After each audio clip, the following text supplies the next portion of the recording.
लेकिन वो कहते हैं कि ये वोट चोरी से होता है। ये जो एसआईआर चल रहा है जिसमें 2 करोड़ 88 लाख लोगों की नाम कटवा दिए गए हैं, ये इसकी वजह से आप जीतने की कोशिश कर रहे हैं। देखिए, एसआईआर गवर्नमेंट नहीं करा रही है, ये भारत निर्वाचन आयोग की एक व्यवस्था है। ये पहली बार भी नहीं हो रहा है। ये 2004 में भी हुआ था, यानी लगभग 22 वर्ष के बाद ये एसआईआर की कार्रवाई हो रही है। इसमें यूपी के अंदर जो 15 करोड़ 55 लाख वोटर थे, उनमें से 2 करोड़ 88 लाख एसटी की श्रेणी में आए हैं। एसटी का मतलब एब्सेंट, डेथ या शिफ्टिंग में।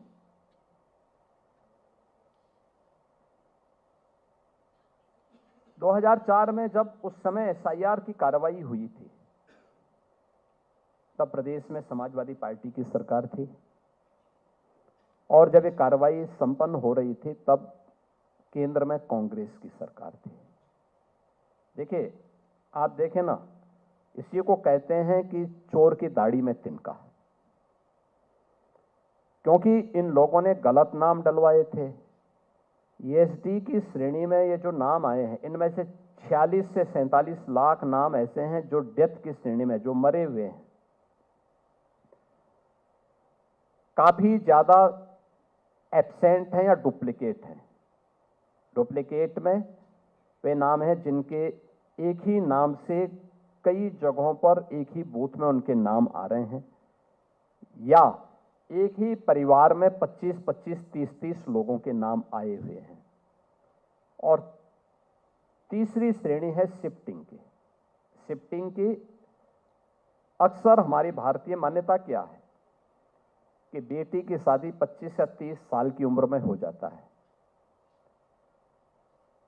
जिन्होंने एसआईआर का फॉर्म नहीं भरा, उनमें उन लोगों को अगर वह फॉर्म भी नहीं भरी है और 30 साल से ऊपर की, 35 साल 40 साल की है, तो स्वाभाविक रूप से उसका नाम उनके पति के घर में होगा, तो पिता का नाम नहीं आएगा। अगर कोई महिला है, कोई भी है, भाई रुखसाना, तो अब डॉटर नहीं आएगा ना, किसकी पुत्री है वो नहीं आएगा, किसकी वाइफ है ये नाम आएगा। कहां है ये ढूंढना। ये पहले चरण में वह नाम कटे थे, किसी भी, चाहे वह कोई भी नाम, कोई भी रहा हो, हिंदू मुस्लिम कोई भी रहा हो, सबके साथ एक जैसी व्यवस्था हुई। आपने रुखसाना कहा तो वो कह रहे हैं आप मुसलमानों के ही नाम कटवाते। नहीं, मैं इसीलिए कह रहा हूं ना, मैं वही कह रहा हूं, मैं किसी का भी नाम बोल सकता हूं, लेकिन मैंने इसलिए बोला क्योंकि वहां से ज्यादा नाम थे, फर्जी वहां से हुआ था, इसलिए मैं कह रहा हूं। और इसीलिए चुनाव के दिन इसीलिए बोला जाता है कि साहब आप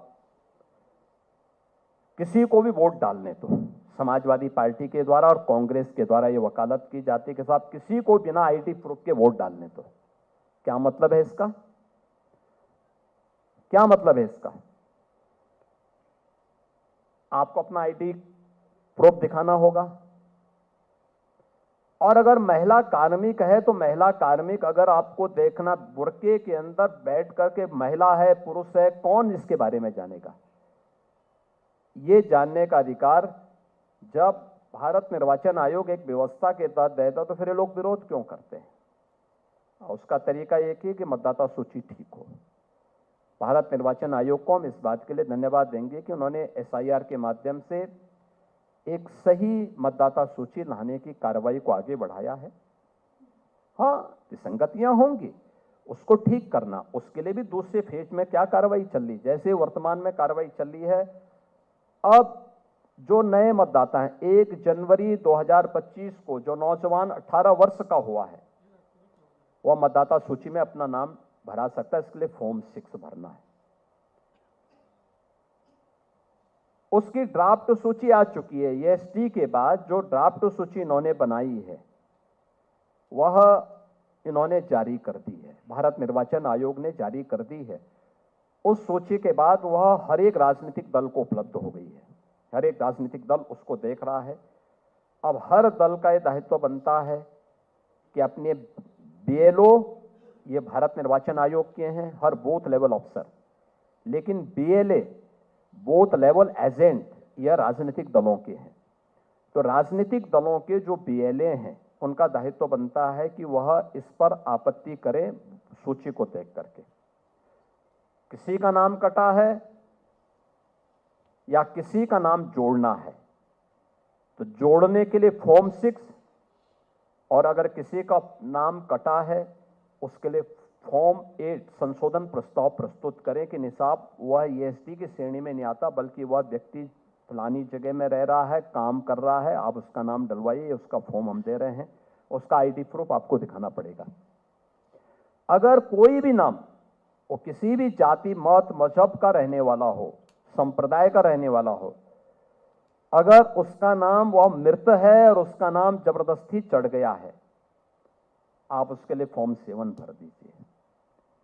कोई भी भर सकता है, और समाजवादी पार्टी को भी किसी ने रोका नहीं है, लेकिन समाजवादी पार्टी, चूंकि पूरी पार्टी ही एक फर्जी उस पर आधारित है, इसलिए सारा काम फर्जी ही करती है। उनको ये फर्जी काम करने में मजा आता है, और वे चाहते थे, आप याद करिए ना, कि जब प्रदेश में समाजवादी पार्टी की सरकार थी, तब एसआईआर की कार्रवाई 2004 में हुई थी। मुलायम सिंह जी तब चीफ मिनिस्टर थे। ये 2,88,00,000 जो फर्जी वोटर थे, इन्हीं का वोट डलवाने के लिए और सही वोटर को मतदाता सूची से नाम कटवाने के लिए इनकी पूरी ताकत लगती थी। मैंने इसीलिए कहा, चोर की दाढ़ी में तिनका। आज इनको अपने फर्जी वोटिंग को करने से भारत निर्वाचन आयोग जब रोकने का प्रयास कर रहा है, तो इनको पीड़ा तो होगी होगी। इसीलिए ये मांग करते थे कि साहब, पोलिंग बूथ पर कोई जांच नहीं होनी चाहिए, कोई आईडी प्रूफ नहीं मांगा जाना चाहिए। इसीलिए मांग करते थे।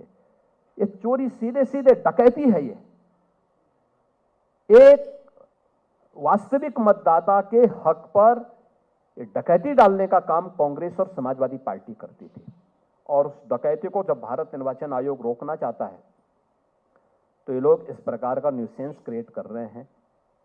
बिहार के अंदर ये लोग देख चुके हैं, कांग्रेस और आरजेडी की जो दुर्गति बिहार के अंदर हुई है, वही दुर्गति कांग्रेस और समाजवादी पार्टी की यूपी के अंदर भी तय है 2027 में। देखना।